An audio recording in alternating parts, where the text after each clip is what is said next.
Jesus Loves All Daily Bible School. Praise the Lord, children. Jesus Loves All Daily Bible Schoolக்கு கர்த்தராகிய இயேசு கிறிஸ்துவின் இன்ப நாமத்தினால் உங்களை ஆசீர்வதித்து வரவேற்கிறேன் children. இப்பொழுதும் நாம் ரோமர் புஸ்தகத்தை தியானிக்க போகிறோம். அதற்கு முன்பதாக ஜெபம் செய்வோமா? children, இப்பொழுதும் நாம் ஜெபம் செய்வோம். எல்லாம் கைகளை கூப்பி கண்களை மூடி முழங்கால் படிடுங்க. ஆன்ட்டி கூட சேர்ந்து ஜெபம் பண்றீங்களா? அன்பு நிறைந்த ஆண்டவரே, Jesus loves all daily Bible ஸ்கூல்ல கலந்து கொள்ளுகிற பிள்ளைகளை ஆசீர்வதியும், அவர்களை பேர் பேராய் ஆசீர்வதியும், அவர்கள் பெற்றோர்களை ஆசீர்வதியும், அவர்கள் வீட்டில் இருக்கிற வயது முதிர்ந்தவர்களை ஆசீர்வதியும். என் கர்த்தர் தாமே பிள்ளைகளை ஆசீர்வதித்து ரட்சித்து, அப்பா அந்த பிள்ளைகள் ஸ்கூலுக்கு போகும் பொழுது உங்க சமூகம் முன்பாக செல்லட்டும். இஸ்ரவேலின் தேவன் பிறகாலை காக்கிறவராய் இருப்பீராக. விசேஷித்த ஞானத்தின் ஆவியினால் பிள்ளைகளை நிரப்புவீராக. தானியலுக்கு கொடுத்த 10 மடங்கு ஞானத்தை நீர் பிள்ளைக்கு தந்தருள வேண்டும் என்று செபிக்கிறேன் கர்த்தாவே. விசேஷமாய் ரோமர் புஸ்தகத்தில் ஆண்டவர், இன்றைக்கு நாங்கள் முதல் அதிகாரத்தை தியானிக்க போகிறோம். பிள்ளைகளோடு பேசுவீராக, இடைப்படுவீராக, பிள்ளைகளுக்கு சத்தியத்தை வெளிப்பாடுகளை கட்டளிடுவீராக. பிள்ளைகள் கற்றுக்கொள்ளுகிற வார்த்தைகள் பிள்ளைகள் நடந்து கொள்ள பெற்றோருக்கு கீழ்ப்படிய நீங்க கிருபை தாங்கப்பா. பெற்றெடுத்த உள்ளங்கள் மகிழும்படி பிள்ளைகள் ஞானமுள்ள பிள்ளைகளாய் வளரட்டும். இயேசு கிறிஸ்து நாமத்தினால் பிதாவே, ஆமென். சில்ட்ரன்ஸ், இப்போ கூட உங்க ஃப்ரெண்டு என்ன பண்ண போறாங்க? அழகா பாடலை பாடி கர்த்தரை மகிமைப்படுத்த போறாங்க. நீங்களும் உங்க ஃப்ரெண்டு கூட சேர்ந்து என்ன பண்ணுங்க? பாடலை பாடி மகிமைப்படுத்துங்க. ஓகேங்களா? ஃப்ரெண்ட்ஸ், இப்போ நம்ம தேவனை துதித்து மகிமைப்படுத்தலாமா? மீன்களை பிடித்தவன் மனுஷனை பிடிக்கவே மாற்றின இயேசு என் படகில் உண்டு. நிச்சயம் ஒரு நாள் மறுதலிப்பேன் என்று அறிந்தும் அழைத்தவர் அருகில் உண்டு.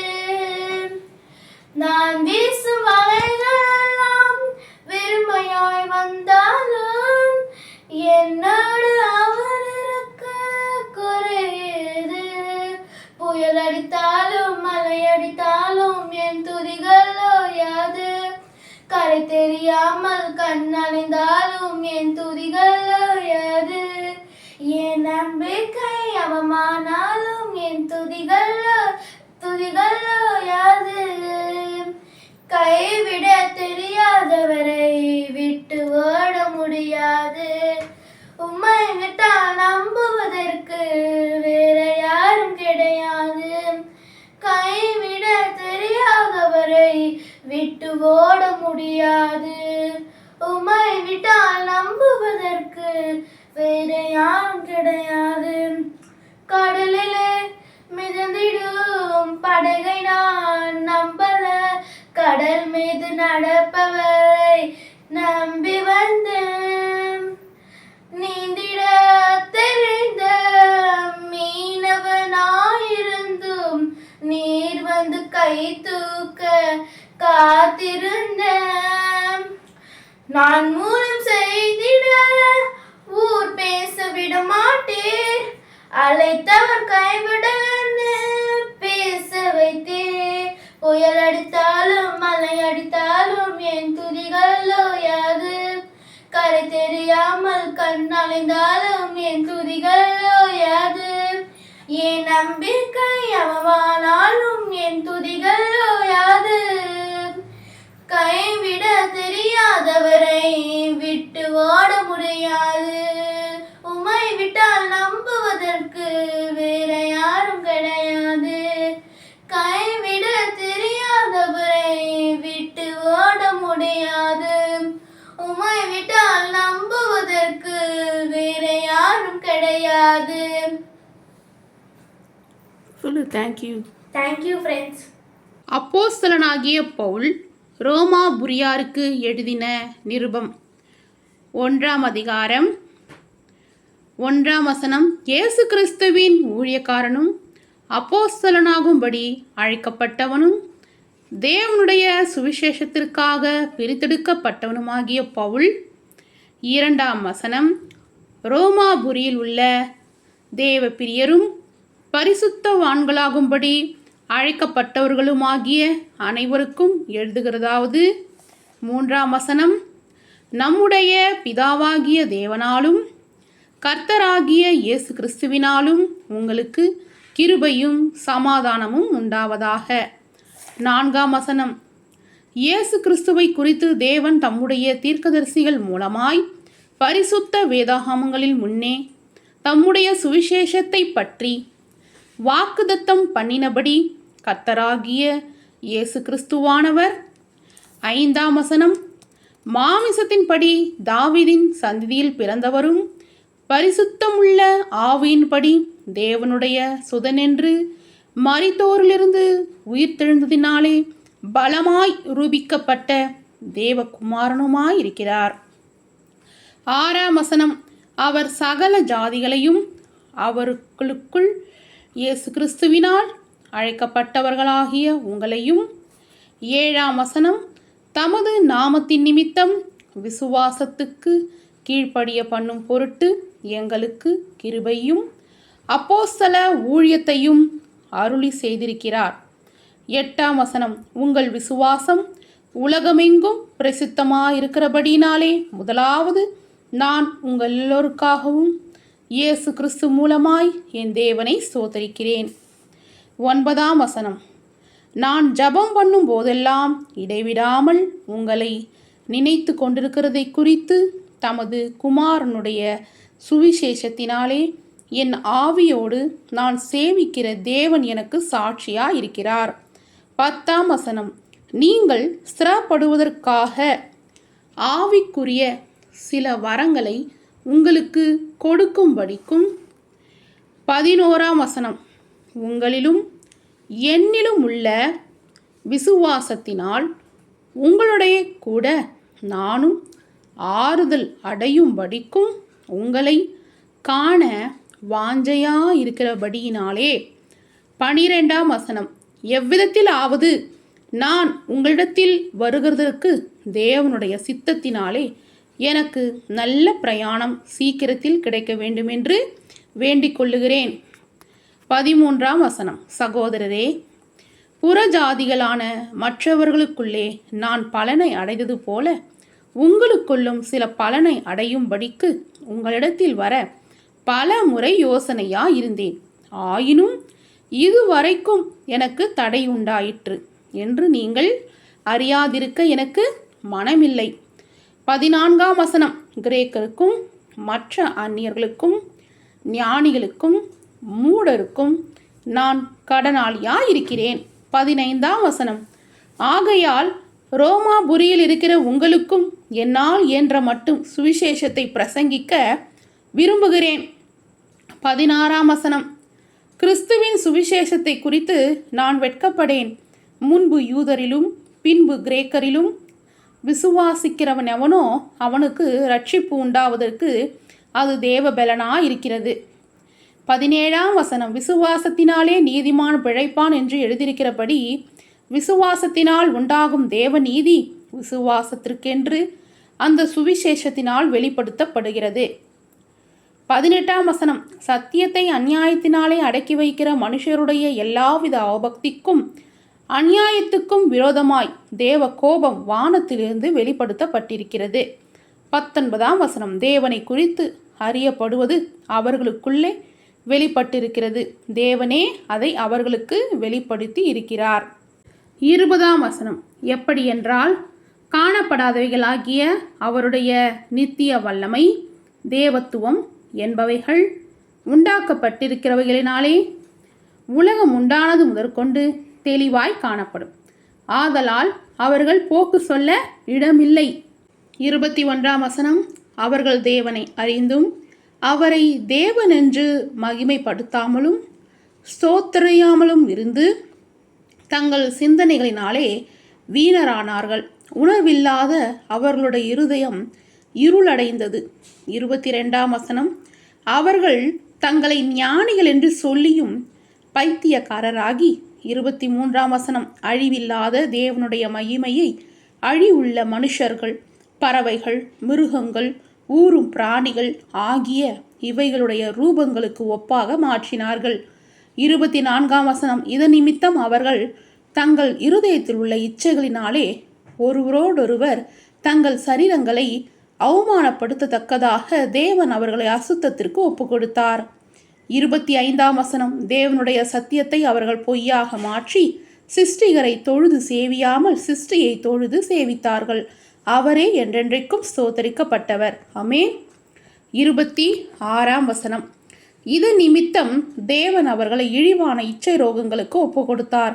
அந்தப்படியே அவர்களுடைய பெண்கள் சுபாவத்துக்கு விரோதமான அனுபோகமாக மாற்றினார்கள். 27ஆம் வசனம், அப்படியே ஆண்களும் பெண்களை சுபாவப்படி அனுபவியாமல் ஒருவர் மேலொருவர் விராகதாபத்தினாலே பொங்கி ஆணோடே ஆண் அவலட்சணமானதை நடப்பித்து தங்கள் தப்பிதத்திற்கு தகுதியான பலனை தங்களுக்குள் அடைந்தார்கள்.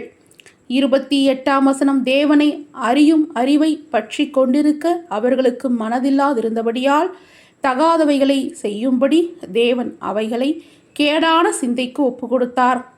29ஆம் வசனம், அவர்கள் சகலவித அநியாயத்தினாலும் வேசித்தனத்தினாலும் துரோகத்தினாலும் பொருள் ஆசையினாலும் குரோகத்தினாலும் நிறையப்பட்டு பொறாமையினாலும் கொலையினாலும் வாக்கு வாதத்தினாலும் வஞ்சகத்தினாலும் வன்மத்தினாலும் நிறைந்தவர்களாய் 30ஆம் வசனம், புறம் கூறுகிறவர்களாய் அவதூறு பண்ணுகிறவர்களாய் தேவ பகைஞருமாய் துருகிருதம் பண்ணுகிறவர்களுமாய் அகந்தையுள்ளவர்களுமாய் வீம்புக்காரருமாய் பொல்லாதவைகளை யோசித்து பிணைக்கிறவர்களுமாய் பெற்றாருக்கு கீழ்ப்படியாதவர்களுமாய் 31ஆம் வசனம், உணர்வில்லாதவர்களுமாய் உடன்படிக்கைகளை மீறுகிறவர்களுமாய் சுபாவ அன்பில்லாதவர்களுமாய் இணங்காதவர்களுமாய் இரக்கமில்லாதவர்களுமாய் இருக்கிறார்கள். 32ஆம் வசனம், இப்படிப்பட்டவைகளை செய்கிறவர்கள் மரணத்துக்கு பாத்திரராயிருக்கிறார்கள் என்று தேவன் தீர்மானித்த நீதியான தீர்ப்பை அவர்கள் அறிந்திருந்தும் அவைகளை தாங்களே செய்கிறதும் அல்லாமல் அவைகளை செய்கிற மற்றவரிடத்தில் பிரியப்படுத்துகிறவர்களுமாய் இருக்கிறார்கள். சில்ட்ரன்ஸ், ரோமர் 1ஆம் அதிகாரம் முழுதும் படிச்சதை கேட்டீங்க இல்லையா? அதில் 29ஆம் வசனத்தையும் 30ஆம் வசனத்தையும் 31ஆம் வசனத்தையும் படிச்சதை கேட்டீங்க. பெரிய காரியம் எழுதியிருக்கு. கொலை செய்கிறவங்க, வாக்குவாதம் பண்ணுறவங்க, பொறாமப்படுறவங்க, புறங்கூறக்கூடாது அப்படின்னு நிறைய காரியங்கள் எழுதியிருக்கு. அதில் ஒரு வார்த்தை எழுதியிருக்கு, பார்த்துருப்பீங்க, பெற்றோருக்கு கீழ்ப்படியாதவர்கள். கொலை செய்கிறது பெரிய குற்றம், கரெக்டுங்களா? புறங்கூறுறது, அவதூறான காரியங்களை செய்கிறது, தேவனை பகைக்கிறது, அந்த வார்த்தைக்கு நிகராக பெற்றோருக்கு கீழ்ப்படியாதவர்களும் அந்த லிஸ்ட்டில் தான் வராங்க. ஓகேங்களா? நீங்கள் வீட்டில் சண்டை போடுற பிள்ளைகளாக, வாக்குவாதம் பண்ணுற பிள்ளைகளாக, பெற்றோருக்கு கீழ்ப்படியாத பிள்ளைகளாக இருப்பீங்கன்னா நம்ம தேவனுக்கு பகைஞ்சர்களாம். நம்ம தேவனுக்கு பிள்ளைகளா, தேவனுக்கு பகைஞ்சர்களா? ஆன்ட்டி, நாங்கள்லாம் தேவனுடைய பிள்ளைகள் அப்படின்னு நீங்கள் சொல்லுவீங்கன்னா அப்போ நிச்சயமாக நம்ம பெற்றோருக்கு கீழ்ப்படியணும். எபேசியர் 6ஆம் அதிகாரம் 1ஆம் வசனத்தில் எழுதியிருக்கு, பிள்ளைகளே உங்கள் பெற்றோருக்கு கர்த்தருக்குள் கீழ்ப்படியுங்கள், இது நியாயம் அப்படின்னு எழுதியிருக்கு. எந்த பெற்றோருமே பிள்ளைகள் தவறாக இருக்கக்கூடாது, தவறாக நடக்கக்கூடாது. இந்த ஒரு மாதம் லீவில் நீங்கள் பெற்றோருக்கு கீழ்ப்படிஞ்சிங்களா? எல்லா விஷயத்துலையும் கீழ்ப்படிஞ்சிங்களா? அப்படி நீங்கள் ஏதாவது ஒரு விஷயத்தில் கீழ்ப்படியலைன்னா இப்போவே போயிட்டு உங்கள் மம்மி டேடிக்கிட்ட, சாரி, என்னை மன்னிச்சிடுங்க, இந்த காரியத்தில் நான் உங்களுக்கு கீழ்ப்படியலை, உங்களை எதிர்த்து பேசிட்டேன், என்னை மன்னிச்சிடுங்க டேடி, என்னை மன்னிச்சிடுங்க மம்மின்னு கண்டிப்பாக நீங்கள் கேட்கணும். ஓகேங்களா? நீங்கள் அம்மா அப்பாவோட ஒப்புரவாகணும். அம்மா அப்பா என்ன சொன்னாலும் நீங்கள் கேட்கணும். கர்த்தருக்குள்ளே கீழ்ப்படினோம், அது நியாயம். நம்ம தேவனுக்கு பகைஞ்சராக இருக்கக்கூடாது. தேவனுடைய பிள்ளையாக இருக்கணும்னா தேவனுடைய வார்த்தைக்கு கீழ்ப்படினோம். ரோமர் 1ஆம் அதிகாரத்தில் கர்த்தருடைய பிள்ளையாக நம்ம நடந்து பவுலை போல கர்த்தருக்கு நம்ம சாட்சியாக வாழணும். இனி ஒரு நாட்களில் நம்ம ரோமர் புத்தகத்தில் அநேக காரியங்களை தியானிக்க போகிறோம். ஆனால் முதலாவது கர்த்தர் உங்களுக்கு சொல்லுகிற வார்த்தை, பெற்றோருக்கு கீழ்ப்படியுங்கள். ஓகேங்களா? கீழ்ப்படிவீங்களா? கர்த்தர் உங்களை ஆசீர்வதிப்பார். பாய். சில்ட்ரன்ஸ், இப்போ உங்களை கேள்வி கேட்கலாமா? விசுவாசத்தினாலே டேஷ் பிழைப்பான். ஆ நல்லவன், ஆ நீதிமான், இ ஞானிகள். சரியான விடையை எழுதி ஆன்ட்டிக்கு அனுப்புங்க. கர்த்தர் உங்களை அளவில்லாமல் நிறைவாக ஆசீர்வதிப்பார். அது மட்டும் இல்லாமல் உங்கள் ஃப்ரெண்ட்ஸுங்க யாராவது டெய்லி பைபிள் ஸ்கூலில் கலந்து கொள்ளணும்னு விருப்பம் இருக்கா அப்படின்னு கேட்டு அவங்களையும் கலந்து கொள்ள உதவி செய்யுங்க. Praise lord friends. இப்போ நம்ம ஹாஸ்பிட்டல்ல எத்தனையோ சிறு பிள்ளைகள்ல பலவீனமா இருக்காங்கல்ல, சீக்கிரமா அவங்க ஸ்கூலுக்கு போகணும்ல, அதனால நம்ம உங்களுக்காக ஜெபிக்கலாமா? அன்னிமிடவே சொத்திரம் கத்தராக இயேசு கிறிஸ்துவே உமக்கு ஸ்தோத்திரம், பரிசுத்த ஆவியானவரே உமக்கு ஸ்தோத்திரம், துரியாக தேவனே உமக்கு ஸ்தோத்திரம். ஏசப்பா இப்பொழுதும் கூட எத்தனையோ சிறு பிள்ளைகள் மருத்துவமனையில சுகம் இல்லாம பலம் இல்லாம ஹாஸ்பிட்டல்ல கஷ்டப்பட்டு கொண்டு இருக்காங்க. ஏசப்பா எங்களை நீங்க பரிசுத்த சுகம் கொடுத்து பலம் தந்து ஆரையும் தந்தீங்களேப்பா, அதே மாதிரி நீங்க அவங்களுக்கும் அப்பா அவங்க பரிசுத்த சுகம் கொடுங்க, பலம் தந்து ஆரையும் தந்து ஆசீர்வதிங்கப்பா. உம் சேட்டையின் கீழே அந்த குழந்தைங்களை மறைத்துக் கொள்ளுங்கப்பா, எந்த ஒரு தீங்கும் எந்த ஒரு பலவீனமும் அணுகாமல் அவங்களை நீங்க பாதுகாத்துக் கொள்ளுங்கப்பா.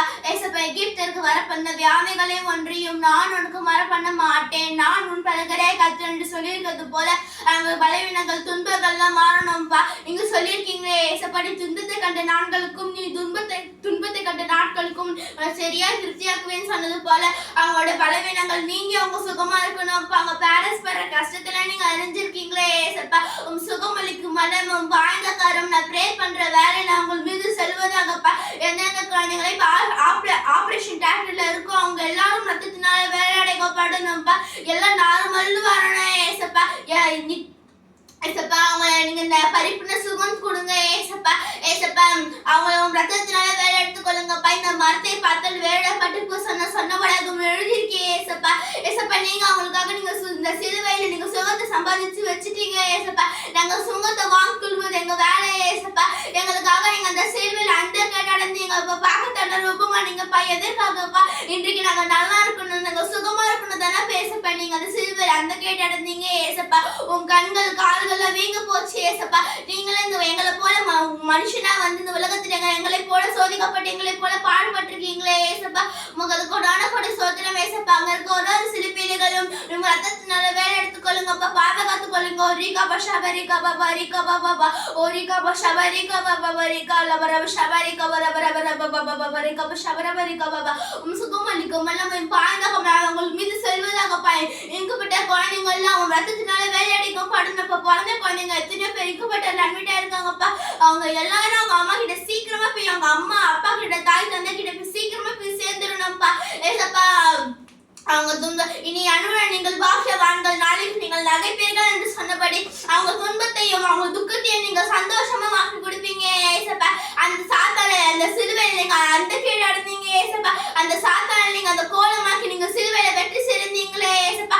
அந்த தேவன் நீங்க இன்றைக்கும் உயிரோட இருக்கீங்கப்பா, சதா காலமும் உயிரோட இருக்குது. உமக்கு நன்றி ஏசப்பா. உனக்காக கைகளையும் கால்களையும் ஆணி அடிக்கப்பட்டு மரித்து அடக்கம் பண்ணப்பட்டு 3ஆம் நாள் உயிரோட எழுந்திருந்து பிதாவின் வருது பசி வச்சிருக்க கர்த்தராக இயேசு கிறிஸ்து நாமத்தினால நான் ப்ரே பண்ற வேளையில் அந்த குழந்தைகளுக்கு சுகத்தை பேசுகிறேன், ஜீவனை பேசுகிறேன், பலனை பேசுகிறேன்ப்பா. அந்த குழந்தை யாருமே இல்லையே கஷ்டப்பட்ட நாட்களையும் நீங்க சந்தோஷமா மாக்கு குடிப்பீங்க ஏசப்பா. நீங்க உங்களுக்கு தாய் தந்தியா இருந்த வேதனை நீங்க மாற்றுங்க ஏசப்பா. சாத்தா சொல்ல இது பண்ணிட்டல அதனாலதான் அவனுக்கு இப்படி பண்ணிட்டல அதுதான் சொல்லிட்டு, ஆனா அவங்க சொல்றது அவங்க வாய்க்க கூடாதுப்பா. நீங்க சொல்லிருக்கீங்க ஏசப்பா, நான் உன்னால் பலகரை கத்துன்னு சொன்னது போல ஏசப்பா. அவங்களோட வேதனை நீங்க மாற்றி அவங்களை சந்தோஷமா நீங்க திருப்தி பண்ணுங்க ஏசப்பா. எந்த தீங்கும் அவங்க அணுக கூடாது ஏசப்பா.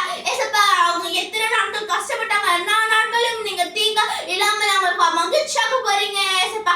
அந்த சாத்தான் நீங்க பல்லு கொடைச்சி அந்த சிலுவை நீங்க வெட்டி சிறந்தீங்களே ஏசப்பா. அந்த தேவன் நீங்க மாறாத தேவனா இருக்கீங்கப்பா. இயேசு கிறிஸ்து நாமத்தினால் ஜெபிக்கிறோம் ஜீவனுள்ள பிதாவே ஆமென். ஆத்துமாவே கர்த்தரை ஸ்தோத்திரி, முழு உலகமே கர்த்தரை பெருசாம்பே ஸ்தோத்திரி. என் ஆத்துமாவே கர்த்தரை ஸ்தோத்திரி, கர்த்தர் செய்த சகல உபகாரங்களையும் மறவாதே. ஆமென். Thank you friends.